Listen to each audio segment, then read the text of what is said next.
Hello everyone, this is the part 2 video, Jung's classification and Big 5 theory we will study in this video. Jung's classification, classified personality on the basis of social dimension. जैसे शेल्डन्स ने अपनी classification दी थी उसी तरीके से अब जंग्स ने अपनी क्लासिफिकेशन दी है।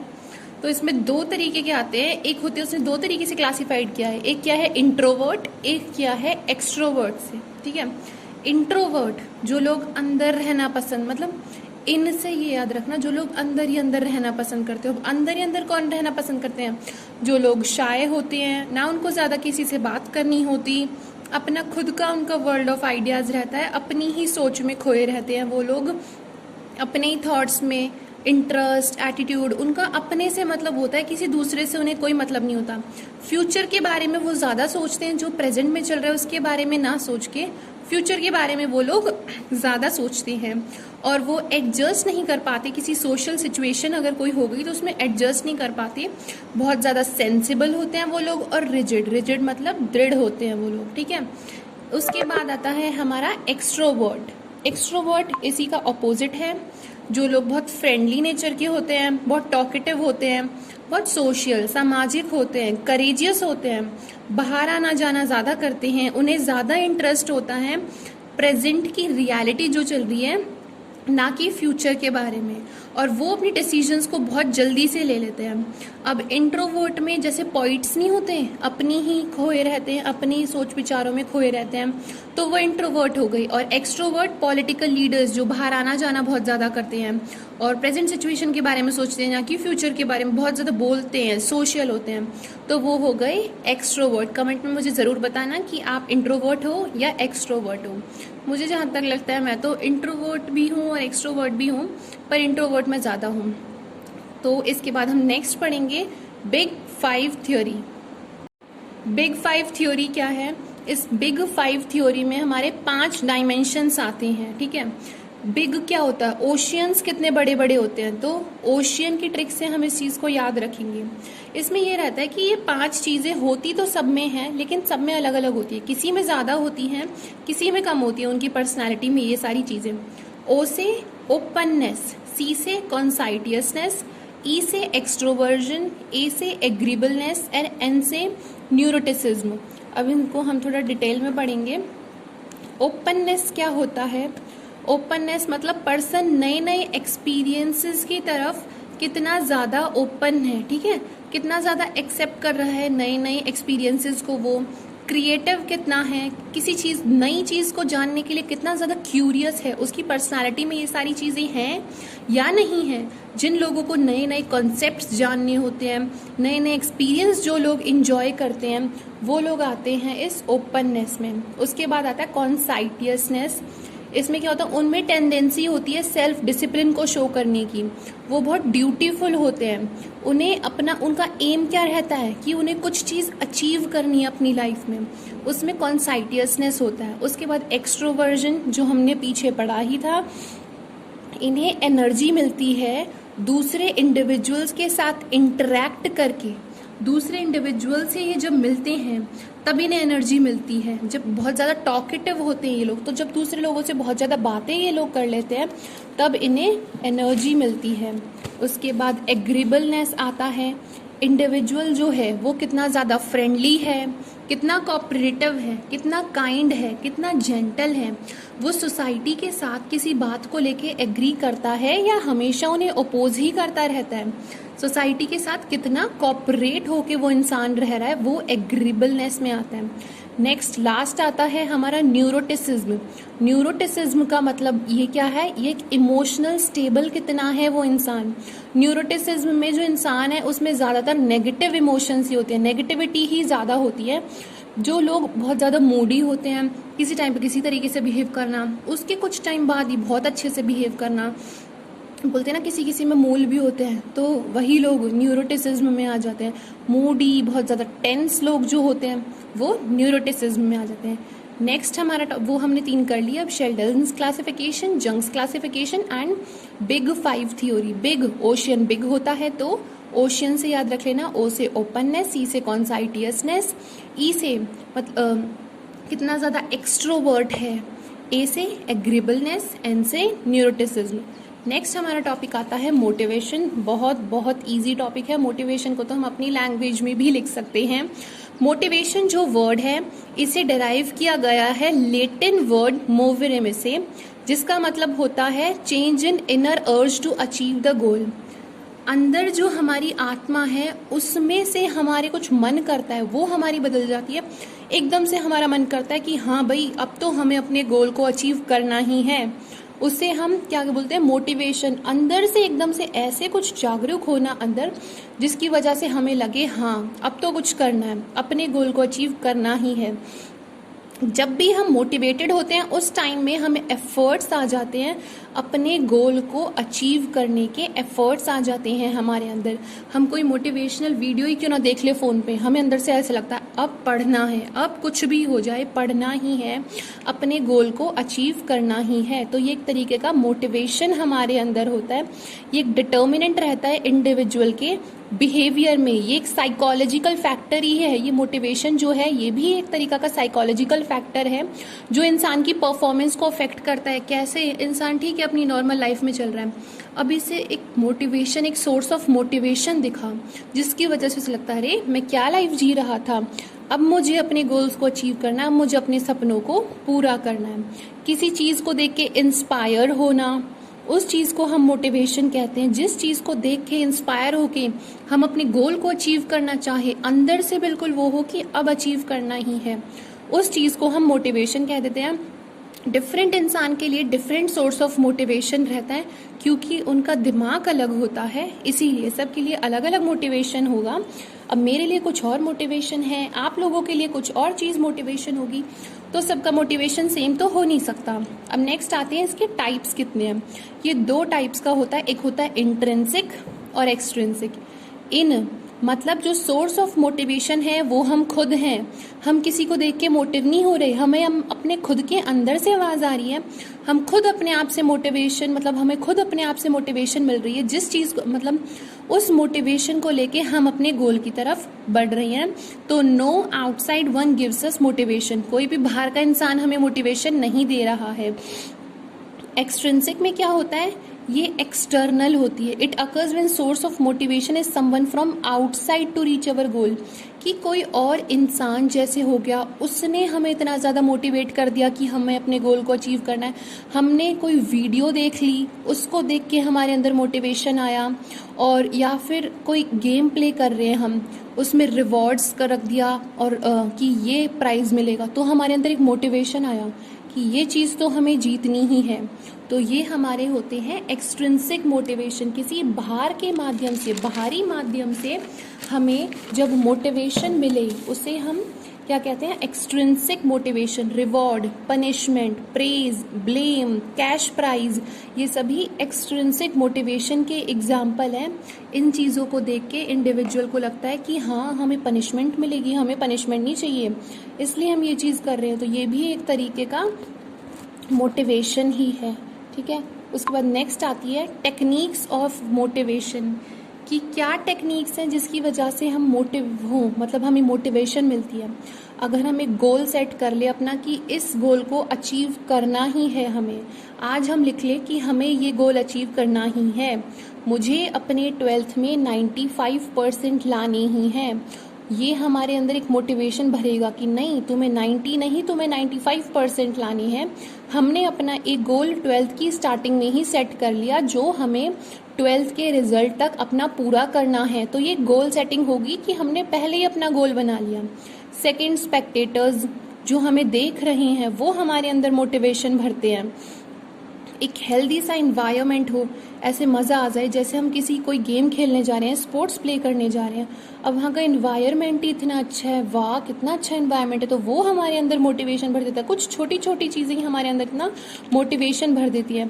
हमारे कोचेज़ की गाइडलाइंस जो होती हैं, गाइडेंस उनका जो होता है वो हमारे अंदर मोटिवेशन भरता है। स्पेक्टेटर्स का फीडबैक, जब जो वहाँ पे देखने वाले लोग होते हैं वो हुटिंग करते हैं, शाउट करते हैं, बोलते हैं कि हमारा नाम लेते हैं बार बार, तो उससे हमें बहुत ज़्यादा मोटिवेशन मिलता है।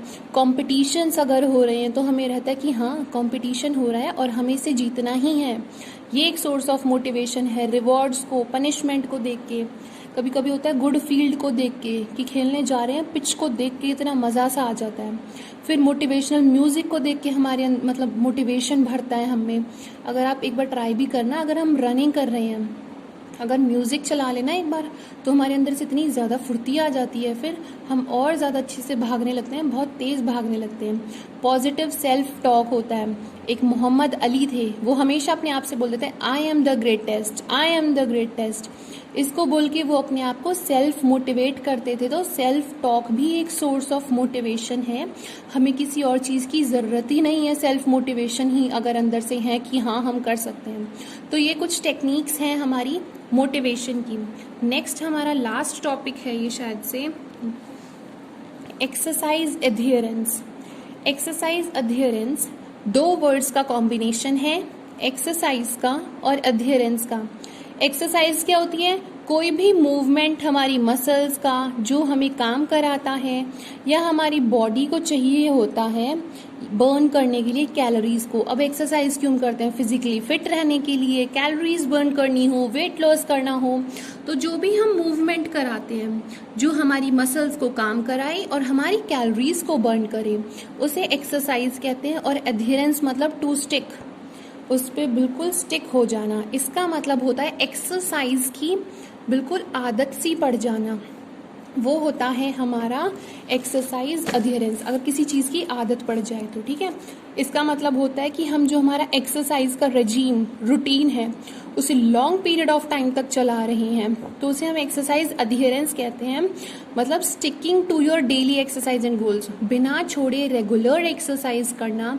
हमें भी जैसे हमें अपना वेट लॉस करना है तो हम बिल्कुल दृढ़ हो चुके हैं, हम बिल्कुल डिटरमाइन हो चुके हैं, अब हमें वेट लॉस करना ही है, तो हम बिल्कुल एक्सरसाइज से एडहियर हो जाते हैं। तो this is known as exercise adherence. बहुत इजी और बेसिक चीज़ है कि हम एक्सरसाइज करते क्यों हैं। मोस्ट प्रोबेबली सबको पता है इंपॉर्टेंस ऑफ एक्सरसाइज, पर क्या हमें रीजंस पता है एक्सरसाइज करनी क्यों होती है? अब कुछ फॉलोइंग रीजंस हम पढ़ेंगे कि किस लिए एक्सरसाइज ज़रूरी है। एक्सरसाइज इन्हेंस करती है हमारे फिजिकल अपीयरेंस को।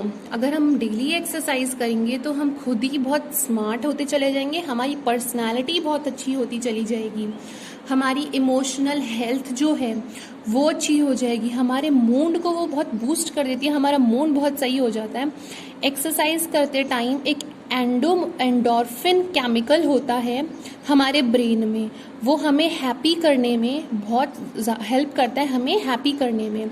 तो एक्सरसाइज करते टाइम जो वो एंडोर्फिन केमिकल है वो बहुत ज़्यादा रिलीज होता है, जिसकी वजह से डिप्रेशन भी ईज में आ जाता है, हम बहुत ज़्यादा एनर्जाइज्ड फील करते हैं, रिस्क ऑफ डिजीज़ कम हो जाता है, बॉडी वेट कंट्रोल हो जाता है, बॉडी बिल्कुल टोन हो जाती है, हार्ट डिजीज़ के रिस्क कम हो जाते हैं, करेक्ट बॉडी पोस्चर बनता है, हमारी मेमोरी बहुत अच्छी हो जाती है, डिप्रेशन, एंजाइटी, स्ट्रेस सब रिड्यूस हो जाता है, जो हमें थकान होती है वो बिल्कुल ठीक हो जाती है, हमारी फ्लेक्सिबिलिटी बहुत इम्प्रूव होती है।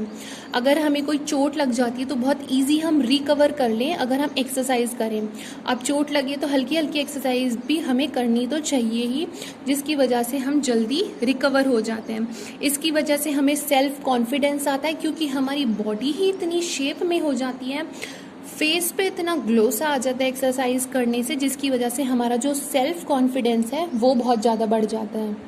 अब इसमें बोला है कि कुछ स्ट्रैटेजीज बतानी है जिसकी वजह से हम बिल्कुल स्टिक हो जाएं एक्सरसाइज करने के लिए। तो कैसे हम एक्सरसाइज, रेगुलर एक्सरसाइज करने की एक एक्सरसाइज रेजीम बनाने की आदत डाल सकते हैं। तो स्टार्टिंग में बिल्कुल अगर स्टार्ट कर रहे हैं हम तो बिल्कुल सिंपल एक्सरसाइज करनी है स्टार्टिंग में, ठीक है, बिल्कुल सिंपल एक्सरसाइज हमको करनी है, कॉम्प्लेक्स नहीं करनी। फिर हमें कॉम्प्लेक्स पे जाना है, पहले वॉकिंग, जॉगिंग, योगा से स्टार्ट करो बिगनिंग में, उसके बाद कोई कार्डियोवैस्कुलर एक्सरसाइज या जिम वगैरह हम स्टार्ट करें। उसके बाद इस चीज़ की वजह से हम बहुत जल्दी एडहियर हो जाएंगे एक्सरसाइज करने के लिए। सेकंड, इवनिंग की जगह मॉर्निंग में एक्सरसाइज करें। मॉर्निंग में क्योंकि हम बहुत फ्रेश और एनर्जेटिक फील करेंगे, और बिजी शेड्यूल होने की वजह से क्या पता हमारी जो शाम की एक्सरसाइज है वो स्किप भी हो सकती है, ज़्यादा चांसेस होते हैं स्किप करने के। तो exercise in morning is the best strategy for enhancing adherence to exercise. Third, अपने आप पे कंसंट्रेट करो, किसी और पे ध्यान ही मत दो। कोई कुछ भी बोल रहा है, कोई ध्यान मत दो, दूसरों में इंटरफेयर मत करो। बहुत सारे लोगों को तुम देखोगे कि इसकी बॉडी कितनी टोन है, कितनी सुंदर स्मार्ट है, उन पे ध्यान मत दो। आप अपनी एक्सरसाइज रेजीम पर ध्यान दो। One day you will be able to achieve your goal. Fourth, एक अप्रोप्रिएट गोल बना लो कि हमें इतने टाइम में इतना वेट लॉस करना ही करना है, तो उसकी वजह से हम स्टिक हो जाएंगे। बिल्कुल प्रॉपर डाइट हमको लेनी होती है, उसके साथ साथ दूसरों की सपोर्ट लो। जैसे हमें अगर जाना है, जैसे योगा करने जाना है, वॉक पे जाना है, तो अपने किसी फ्रेंड से बोल दो कि हम दोनों साथ चलेंगे। तो इससे क्या होगा, आप उसके साथ जाएंगे तो ये नहीं कि आपका छुट्टी करने का मन करेगा, मन करता है ठीक है वो भी जा रहे हैं तो हम भी चलते हैं, ठीक है। उसके बाद इंटरेस्टिंग एक्सरसाइज को सिलेक्ट करो। ये नहीं कि जिनको मज़ा ही नहीं आ रहा करने में उनको तुम बिल्कुल मन मार के कर रहे हो, नहीं, जिनमें इंटरेस्ट है उनको करो।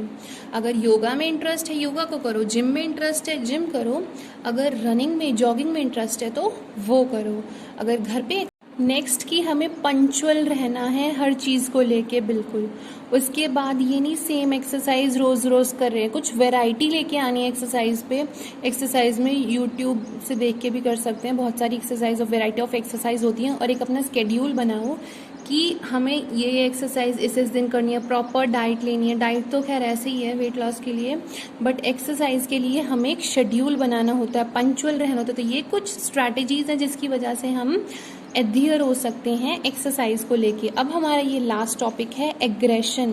एग्रेशन क्या होता है, मतलब बहुत ज़्यादा गुस्सा होना, एकदम से गुस्सा आ जाना, अपने इमोशंस को बिल्कुल भी कंट्रोल ना कर पाना, that is known as aggression. बहुत सारे लोग होते हैं जो एग्रेशन को एक नेगेटिव साइकोलॉजिकल कैरेक्टर की तरह देखते हैं, लेकिन कुछ स्पोर्ट्स साइकोलॉजिस्ट जो हैं वो क्या कहते हैं कि जो ये एग्रेशन है ना, ये हमारे स्पोर्ट्स परफॉर्मेंस को बढ़ाता है। स्पोर्ट्स में किसी को फिजिकल हार्म पहुंचाना, इसमें हम पढ़ेंगे एग्रेशन को कि स्पोर्ट्स खेलते खेलते किसी को फिजिकल हार्म पहुंचाना। अब एग्रेशन ज़रूरी भी है।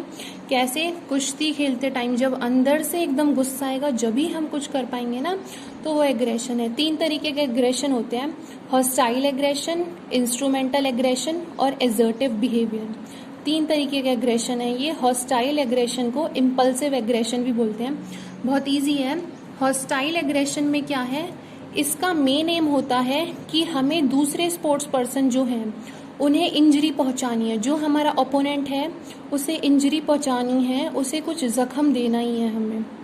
इंटेंशन होता है कि उसे पेन हो, ठीक है। प्राइमरी एम कि अपने ओपोनेंट को हार्म करना है। एग्जाम्पल, जब बॉलर बाउंसर थ्रो करता है, ठीक है, इसमें बिल्कुल इंसान अपना कंट्रोल ही खो देता है। कब ये एकदम से हो जाता है, प्लान करके नहीं होता कुछ, इसमें एकदम से एग्रेसिव और हॉस्टाइल एग्रेशन हो जाता है, जिसकी वजह से उसके दिमाग में आ जाती है अब इसे हमें हर्ट करना ही है। इंस्ट्रूमेंटल एग्रेशन में क्या है, इसमें जो अपोनेंट है वो हार्म तो करता है प्लेयर को, बट जो उसका गोल रहता है वो उसे चोट पहुंचाने का नहीं रहता। उसका गोल रहता है कि मुझे अपने गोल को अचीव करना है और उसके लिए वो उसे हार्म पहुंचाता है। इस टाइप का जो एग्रेशन है ये मेनली कॉन्टैक्ट स्पोर्ट्स में आता है। कबड्डी खेलते टाइम, कुश्ती करते टाइम, उन वाले में आता है कि चोट तो पहुंचानी है ही, उसको उठा के नीचे पटकना तो है ही, बट मेन एम उसका ये नहीं था कि उसे चोट पहुंचानी। मेन एम ये था कि वो जीत जाए कुश्ती में। तो वो होता है इंस्ट्रूमेंटल एग्रेशन, जिसमें विक्ट्री, मनी पाने के लिए, प्रेज पाने के लिए, इसलिए वो हर्ट कर रहा है ओपोनेंट को। इसे हम इंस्ट्रूमेंट एग्रेशन कहते हैं। लास्ट है हमारा एजर्टिव बिहेवियर, कि दूसरे प्लेयर को कुछ ऐसा कह देना ताकि उसे गुस्सा आए और वो अपना फोकस खो दे। ये एजर्टिव बिहेवियर होता है।